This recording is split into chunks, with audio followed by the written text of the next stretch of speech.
They called her the quiet one. No swagger, no boast, no interest in the chest-thumping banter that filled barracks at night. She was just Duck, the medic who carried more morphine packs than words, who stitched skin with the precision of a seamstress, and who seemed invisible until someone bled. The Navy SEALs trusted her in silence, because when bullets ripped and chaos screamed, her hands never shook. But she had another name, one she never spoke aloud, one she hoped no one in these deserts remembered. The mission was supposed to be clean. Night drop, sweep the compound, extract the target. A typical Tuesday in the endless war.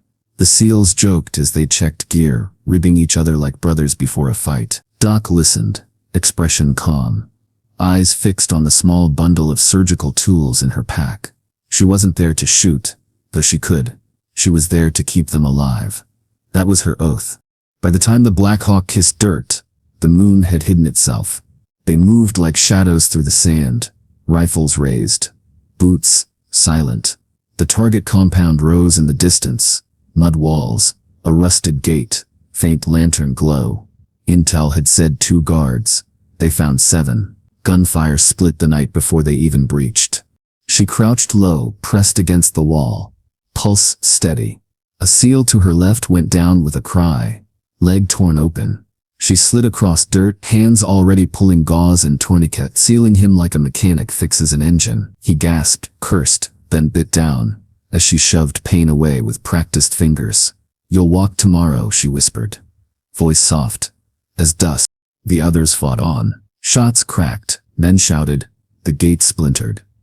They pushed through, and then in the middle of chaos, it happened. A face.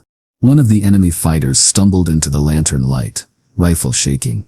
He froze when his eyes found her. Not the SEALs.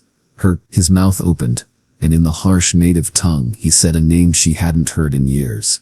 Her real name. The SEALs didn't understand, but she did.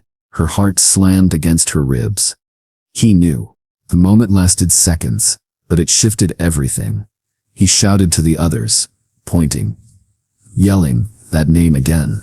Their gunfire redoubled, not just at the team, but aimed with fury, with vengeance. The SEALs didn't know why the enemy suddenly fought like devils. Doc knew. She had been exposed.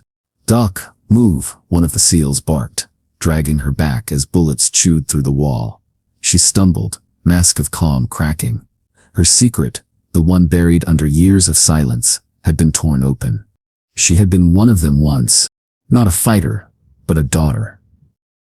Born in these same deserts, raised under the same harsh sun. Her family had forced her into a life she never wanted, until she ran. America had given her a new name, a new purpose, and she'd sworn never to return. But war has a cruel sense of humor. Now she was back, face uncovered, standing in the crosshairs of the ghosts she thought she'd buried.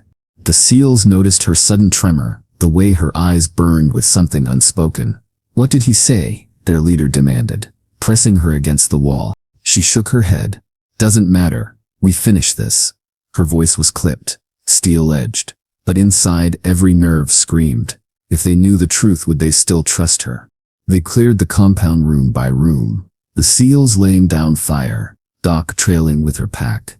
Every corner, every body she heard that name echo, her name. The target, a high-value courier, was dragged out kicking blindfolded. The mission should have ended there, but as they exfiltrated, shadows swarmed the desert. Reinforcements. Too many. Pinned against a ridge, the SEALs formed a perimeter, returning fire in disciplined bursts. She dropped beside the wounded, patching holes faster than bullets could make them. Blood soaked her sleeves, but her hands never wavered, until she looked up. Across the dunes, under the pale moonlight, stood another man, older, scarred. His eyes locked with hers. Recognition cut through the smoke. He lifted his rifle, not to fire, but to point at her, shouting again, louder, commanding his men to capture, not kill. Her breath caught. That face. She knew it. Her uncle. The man who had once promised to marry her off at 15. The man she had fled from. The SEAL beside her frowned. "Doc. Why the hell are they screaming your name?" The words sliced sharper than any bullet. She had hidden for years, playing the role of silent medic, earning trust by saving lives. Now, the truth spilled out in a battlefield scream. "They know me," she admitted, voice low. "They want me alive." The SEAL's eyes hardened. Questions burned in his throat. But the fight left no time. He just spat. "Then we make damn sure they don't get you." For the first time in years, she felt fear not of death but of recognition. Her past had found her. The SEALs rallied, but ammo thinned. Reinforcements wouldn't arrive in time. She could see it in their faces, the calculation of survival, the edge of despair. And then she knew what she had to do. "They want me," she said, loading a fallen rifle.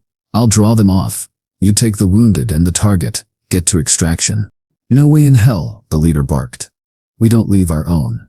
"I was never truly yours," she replied quietly, eyes steady. "Not really. You know that now."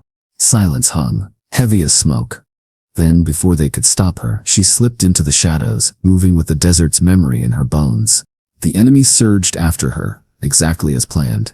She fired in controlled bursts, weaving through ruins, leading them away from the crippled SEAL team. Every shout, every cry of her name, drove her faster. She wasn't running this time. She was lured. At the crest of a ridge, she turned and set her trap, grenades wired, medical flares planted. When the enemy crested after her, their silhouettes burned white against the sudden light. She pulled the pin. Fire swallowed the night. The blast thundered across the desert, echoing for miles. At extraction, the SEALs waited, eyes scanning the horizon. The bird hovered, rotors churning. Finally, through smoke and flame, a figure appeared, limping, bloodied, but alive. They hauled her aboard, silent, not daring to ask questions yet. The SEAL she had saved hours earlier reached for her hand, gripping it tight. "You're ours, Doc," he said, voice rough. "Don't forget it." She stared out the open hatch, watching the desert fall away. Somewhere down there, her name still burned in the mouths of men who wanted her dead or alive. But up here she was something else. Not daughter, not fugitive, not forgotten. She was the SEAL's medic. Silent, steady, and for now, still theirs. But in the back of her mind one truth gnawed. The war hadn't finished with her yet. It had just remembered her face.